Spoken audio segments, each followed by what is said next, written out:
नमस्कार, स्वागत है आपका। आप देख रहे हैं जनता टीवी और मैं हूं आपके साथ अभिषेक। अब खबरों का रुख करते हूं। सबसे पहले आपको बता दें, प्रयागराज से खबर है। प्रधानमंत्री नरेंद्र मोदी 21 दिसंबर को प्रयागराज आ रहे हैं। उनके आगमन को लेकर परेड मैदान पर तैयारियां तेज हो गई है। तस्वीर भी हम आपको दिखा रहे हैं। इस कार्यक्रम में करीब 2.25 लाख महिलाएं शामिल होगी। प्रदेश भर में महिलाओं को यहां पर लाने के लिए तैयारी भी पूरी कर ली गई है। परेड मैदान पर मंच तैयार किया जा रहा, बैरिकेडिंग लग रही। पीएम के कार्यक्रम की तैयारी का जायजा लेने के लिए खुद सीएम योगी आदित्यनाथ आज शाम प्रयागराज पहुंचे हैं। बमरौली एयरपोर्ट पर विमान से उतरने के बाद वो सड़क मार्ग से परेड मैदान पहुंचे, जहां मंच समेत अन्य तैयारियों की जानकारी ली। फिर संगम पर आकर गंगा जल आचमन और पूजन किया। फिर उन्होंने लेटे हुए हनुमान मंदिर में जाकर पूजा अर्चना की। प्रयागराज के परेड ग्राउंड में 21 दिसंबर को भारत के प्रधानमंत्री नरेंद्र मोदी आ रहे हैं और कार्यक्रम की बात करें तो इसी ग्राउंड में प्रधानमंत्री का कार्यक्रम है। इस कार्यक्रम को लेकर जिला प्रशासन और पुलिस प्रशासन काफी अलर्ट है, तैयारियों का जायजा ले रहा है। और पीएम, आपको बता दें, भारत के प्रधानमंत्री 14,000 मात्र शक्तियों को 21 दिसंबर को संदेश देंगे, महिलाओं को सशक्तिकरण पे संदेश देंगे। ऐसे में ये माना जा रहा है कि महिलाओं को बड़ा संदेश भारत के प्रधानमंत्री यहीं से दे सकते हैं। इसके लिए आपको बता दें, प्रयागराज के इस परेड ग्राउंड को सुरक्षा व्यवस्था के कई घेरों में लगाया गया है। आज इसी कार्यक्रम के देख रेख के लिए स्वयं सीएम योगी आदित्यनाथ आए थे और उन्होंने सुरक्षा व्यवस्था का जायजा लिया है। वीडियो जर्नलिस्ट बिमलेश के साथ आनंद राज, जनता टीवी, प्रयागराज।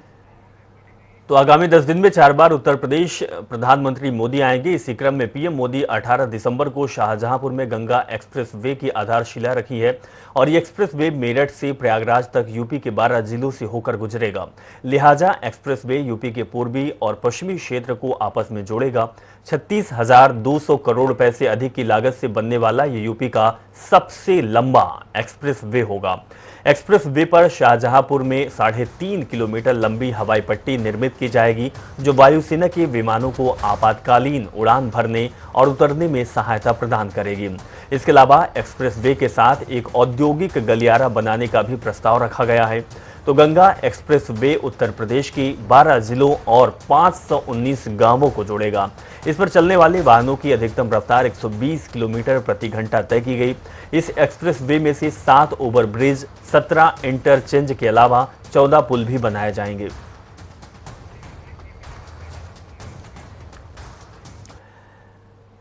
आगामी चुनाव को देखते हुए वार पलटवार उद्घाटन शिलान्यास का सिलसिला लगातार उत्तर प्रदेश में चल रहा है। सभी पार्टियां सत्ता के पीछे भाग रही है, अपने अपने तरीकों से वोट हासिल करने के लिए जोर लगा रही। ऐसे में योगी सरकार 5 साल के दौरान 4 एक्सप्रेस वे के रास्ते आने वाले 32 जिलों की 177 सीटों पर फोकस कर रही है। पर क्या बीते चुनाव में एक्सप्रेस वे से जीत हासिल हुई और क्या बीजेपी को एक्सप्रेस वे में जीत मिलेगी? ये सब जानने के लिए आप इस खास रिपोर्ट को देखें।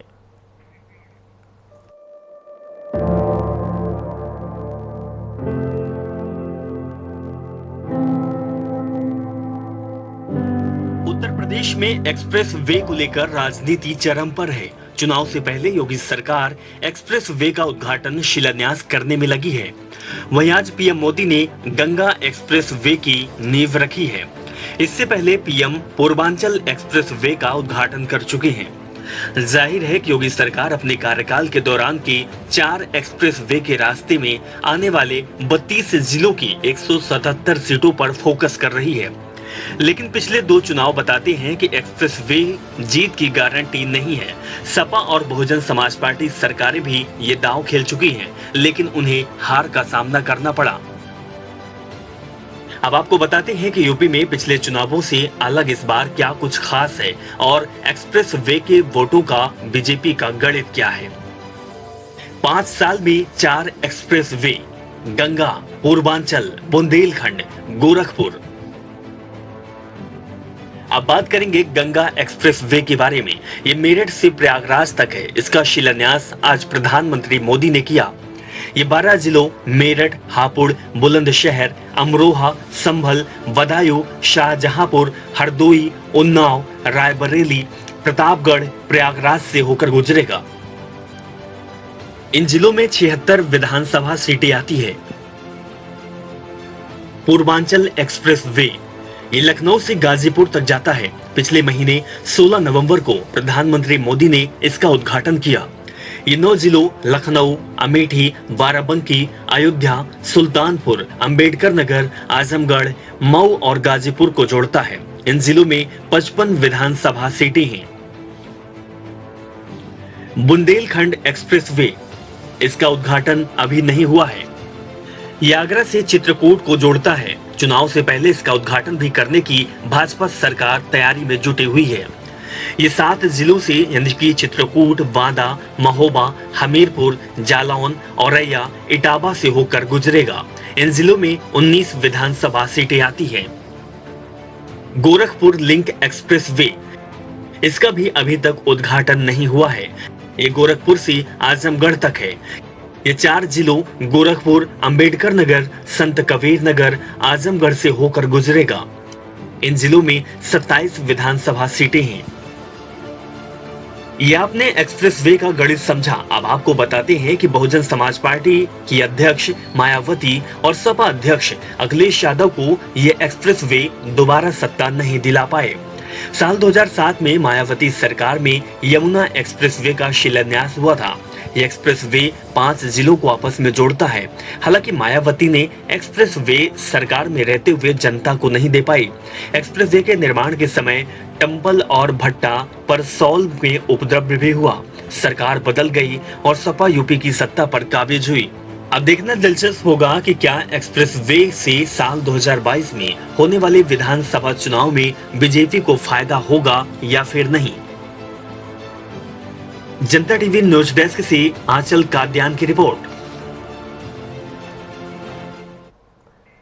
कांग्रेस पार्टी के वरिष्ठ नेता राहुल गांधी 2019 में अमेठी से लोकसभा का चुनाव हारने के लंबे समय बाद आज कांग्रेस महासचिव यानी कि प्रियंका गांधी वाड्रा के साथ अपने पुराने किले अमेठी पहुंचे हैं, जहां कांग्रेस पार्टी आज जन जागरण अभियान चलाई है। इस मौके पर यहां राहुल गांधी ने प्रियंका गांधी के साथ बीजेपी भगाओ महंगाई हटाओ प्रतिज्ञा यात्रा निकाली। इसी दौरान राहुल गांधी ने प्रधानमंत्री मोदी और योगी सरकार पर जमकर निशाना साधा है। राहुल गांधी ने कहा कि बेरोजगारी और महंगाई देश के 2 बड़े सवाल हैं, लेकिन इसका जवाब न पीएम मोदी देते हैं और न ही योगी आदित्यनाथ। राहुल गांधी ने यहां हिंदू और हिंदुत्ववादी के बीच फिर अंतर बताया है। राहुल गांधी ने कहा है कि हिंदू का रास्ता सत्याग्रह है, जबकि हिंदुत्ववादी का रास्ता सत्याग्रह है। हिंदू पूरी जिंदगी सच्चाई के रास्ते पर चलने पर लगा देता है। उन्होंने ये भी कहा कि जो अन्याय के खिलाफ लड़ता है वो हिंदू है और जो हिंसा फैलाता है वह हिंदुत्ववादी है। सब उस धर्म का इस्तेमाल नहीं करते। आप समझ लीजिए किस तरह हर चुनाव में सिर्फ सांप्रदायिक बातें और जातिवाद की बातें होती हैं। मैं पूछती हूँ कि चुनाव में आप ये बात क्यों नहीं करते कि आपने क्या किया। 70 सालों की बात करते हैं ना, 7 सालों में क्या किया दिखाइए, दिखाइए। मैं बताती हूँ अमेठी में क्या किया गया। यहाँ BHEL, सेल, HCL, यहाँ पे फुर्सतगंज, यहाँ पे तमाम बड़ी बड़ी फैक्ट्रियां लगी। किसने लगाई? बंद किसने की? यहाँ पे फूड पार्क लगने जा रहा था, कहीं और कहा किसने भेजा? रायबरेली में एम्स खुला है, किसने खोला? और बंद कौन करा रहा है? कैसे व्यवस्था नहीं कर रहे वहां कोरोना के समय भी। तो सच्चाई आपके सामने है।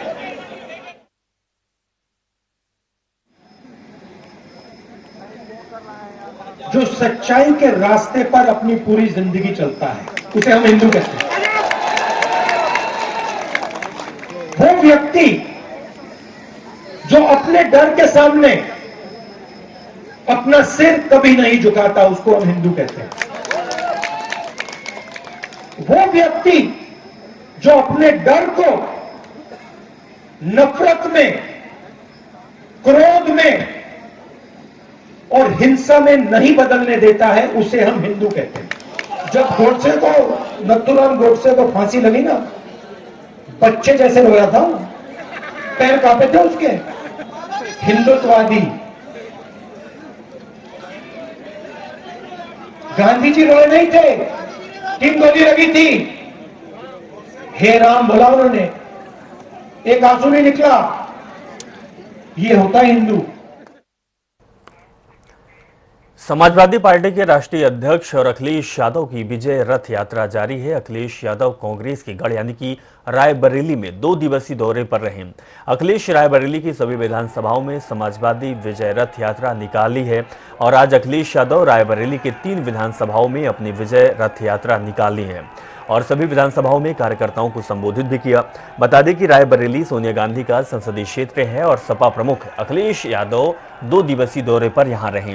आज उनके दौरे का दूसरा दिन रहा, यह अंतिम दिन भी था।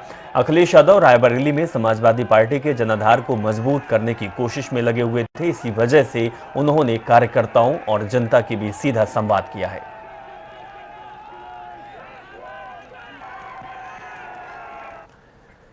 उत्तर प्रदेश में विधानसभा चुनाव से पहले समाजवादी पार्टी के 3 बड़े नेताओं के ठिकानों पर एक साथ इनकम टैक्स की छापेमारी हुई। लखनऊ में जैनेंद्र यादव, मऊ में सपा के राष्ट्रीय सचिव राजीव राय और मैनपुरी में मनोज यादव के घर छापे की कार्रवाई चल रही है। सुबह 7 बजे से यहां कार्रवाई चल रही है और ये तीनों ही नेता सपा अध्यक्ष अखिलेश यादव के बेहद ही करीबी माने जाते हैं। ये पार्टी के फाइनेंसर भी माने जाते हैं। जैनेंद्र यादव अखिलेश के मुख्यमंत्री रहते हुए उनके ओएसडी भी रह चुके हैं। चुनाव के पहले हुई छापेमारी को सियासी एंगल से भी देखा जा रहा है। 3 तस्वीर आपकी टीवी स्क्रीन पर। जैनेंद्र यादव के घर में जब आईटी का छापा पड़ा, मनोज यादव और राजीव राय के घर में मऊ में भी जब छापा पड़ा, वो तस्वीर भी हम आपको दिखा रहे हैं।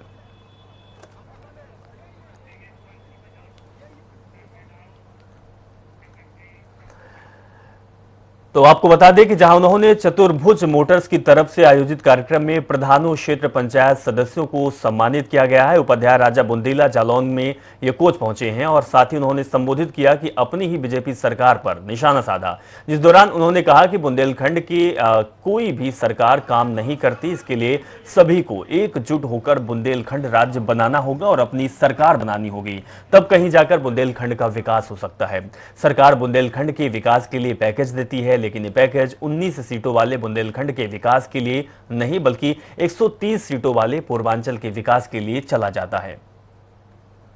हम ये कह रहे हैं कि इसके लिए जाना जाता है पीएम साहब को, शायद इस बारे में जानकारी ना हो, लेकिन उत्तर प्रदेश का, बुंदेलखंड का, उत्तर प्रदेश वाला भूभाग इन 5 चीज़ों के लिए जाना जाता है। मैं दिल्ली में रहता हूँ, बॉम्बे में रहता हूँ, तो मुझे मालूम है लोग क्या क्या कहते हैं। पलायन, पानी, पकड़, पट्टा और कट्टा, ये 5 चीज़ों के लिए है। और यह हम सब जानते हैं, प्रधानमंत्री जी को भी LIU किसी दिन बता देगी तो शायद उनको भी पता चल जाए, लेकिन ये सच्चाई है। 2022 के चुनाव को लेकर भाजपा 2 चरणों में विजय संकल्प यात्रा का आगाज कर दी है और 18 दिसंबर से यानी आज से 5 जनवरी 2022 तक पूरे प्रदेश में विजय संकल्प यात्रा निकाली जाएगी। इसी क्रम में शनिवार को यानी कि आज हरिद्वार से यात्रा की शुरुआत कर दी गई। आज बीजेपी के राष्ट्रीय अध्यक्ष JP नड्डा ने गढ़वाल मंडल की यात्रा का आगाज किया है। इस दौरान शंख ध्वनि से यात्रा का आगाज किया गया। वहीं से पहले पंडितों ने शंख ध्वनि से राष्ट्रीय अध्यक्ष JP नड्डा और मुख्यमंत्री पुष्कर सिंह धामी का स्वागत किया। इस दौरान कैबिनेट मंत्री स्वामी यतीश्वरानंद और प्रदेश अध्यक्ष मदन कौशिक भी इनके साथ मौजूद थे और उन्होंने विकास संकल्प रैली को रवाना किया है।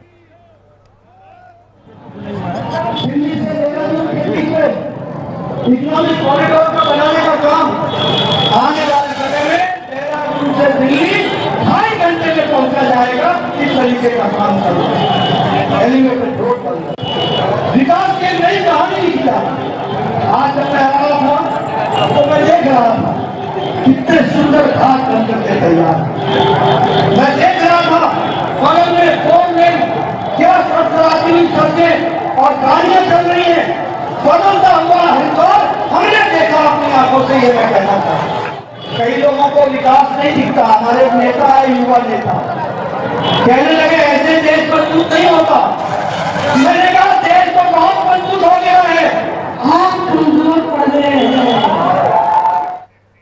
वहीं सीएम पुष्कर सिंह धामी ने राजधानी देहरादून में अंतर विभागीय बैडमिंटन प्रतियोगिता का शुभारंभ किया, जिसमें मुख्यमंत्री धामी ने प्रतियोगिता में हिस्सा लेकर खिलाड़ियों की हौसला अफजाई भी की। वहीं पूरी प्रतियोगिता को सचिवालय कर्मचारी ने अपने दिवंगत साथी सचिवालय कर्मी को सम्मानित किया, जो कोरोना के चलते अपनी जिंदगी को हार गए थे।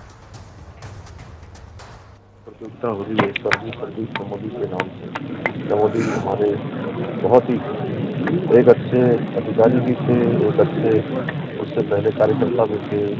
सभी लोग उनको बड़ा मानते हैं और हम बड़ा उनका भावपूर्ण स्मरण भी कर रहे हैं, क्योंकि मेरे साथ भी संदीप मोदी का बहुत पुराना रिश्ता था। हम साथ साथ में युवा मोर्चा के कार्यकर्ता के रूप में एक साथ काम करते थे। तो निश्चित रूप से आज हम उनको स्मरण भी करते हैं, अपनी श्रद्धांजलि अर्पित करते हैं। साथ ही इस प्रकार के कार्यक्रम प्रत्येक वर्ष यहाँ पर आयोजित किए जाते हैं। निश्चित रूप से खिलाड़ियों को अंतर विभागीय सभी एक दूसरे से मिलने का सबको ये अवसर प्रदान होता है और इससे हमारी प्रतिभाओं को आगे आने का अवसर मिलता है। मैं अपनी सभी को शुभकामनाएं देता हूं।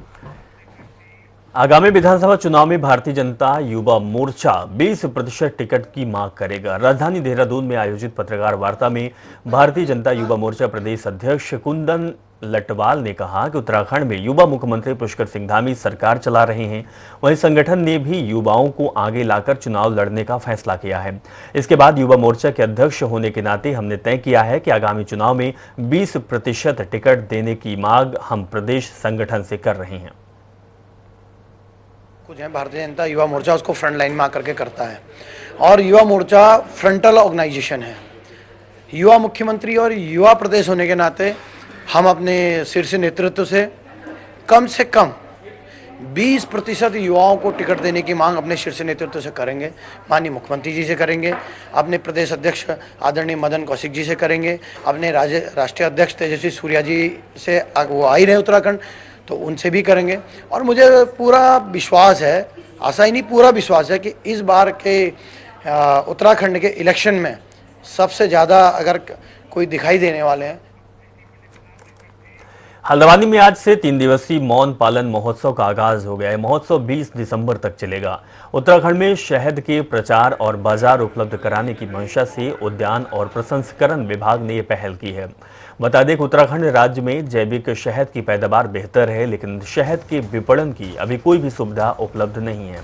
उम्मीद ये भी की जा रही है कि 3 दिवसीय इस महोत्सव में 4 विदेशी कंपनियों से MOU भी साइन हो सकता है। इसके अलावा उद्यान विभाग जल्द ही जोली कोट नैनीताल में राष्ट्रीय स्तर की शहद की टेस्टिंग लैब बनाने का भी उन्होंने बात कही है, जहां शहद और उसके जुड़े उत्पादों की गुणवत्ता की जांच होगी।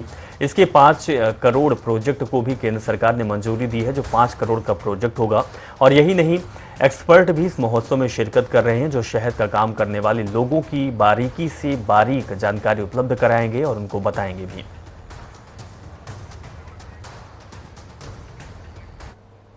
अभी उद्यान विभाग ने कई कॉन्क्लेव किए हैं, इंटरनेशनल कॉन्क्लेव। पहले सेब के ऊपर एक सेब महोत्सव कराया गया था, फिर मशरूम के ऊपर एक महोत्सव कराया गया था, फिर स्पाइसेस और वेजिटेबल्स के ऊपर तीसरा महोत्सव कराया गया था। उसी क्रम में आज हल्द्वानी में ये हनी को लेकर के और हनी के साथ साथ जो हनी बी के अन्य प्रोडक्ट्स हैं उसको लेकर के एक कॉन्क्लेव ऑर्गेनाइज किए गए थे। हाँ, मैंने बहुत वैरायटी देखी शहदों की, मतलब आज तक हमें ऐसा पता नहीं था कि इतने प्रकार के भी शहद होते हैं और बहुत अच्छा लग रहा है। अनेक प्रकार की जानकारियाँ मिल रही हैं कि कैसे कैसे शहद होते हैं और अच्छा लग रहा है। हाँ, इससे बहुत ज़्यादा लाभ मिला है हम लोगों को। जैसे कि हम लोग साइंटिस्ट से डायरेक्टली कनेक्ट हो पाए हैं, डायरेक्ट अलग अलग लोगों से मिल पाए हैं, किसानों से मिल पाए हैं, उनके साथ नॉलेज शेयर कर पाए हैं कि हनी कैसे उगाए जाए, किस तरीके से उनका संरक्षण किया जाए, शहद का वैरायटी क्या होता है, किस तरीके का होता है, क्या इक्विपमेंट्स होते हैं, सब चीज़ का नॉलेज यहाँ पे शेयर।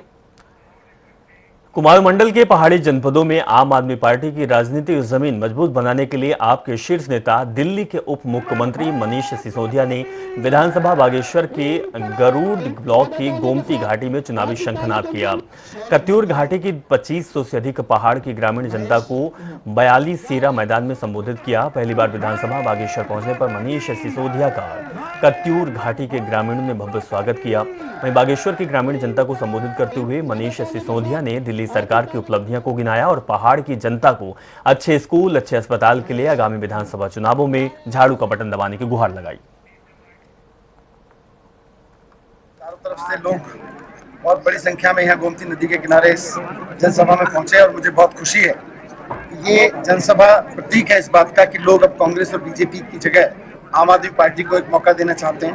कर्नल कोटियाल साहब को एक मुख्यमंत्री के रूप में और बसंत कुमार जी को एक यहाँ से अपने प्रतिनिधि के रूप में विधानसभा में भेजना चाहते हैं, तो ये बहुत अच्छा संकेत है। मैंने भी लोगों से ये रिक्वेस्ट किया है कि कांग्रेस और बीजेपी को बहुत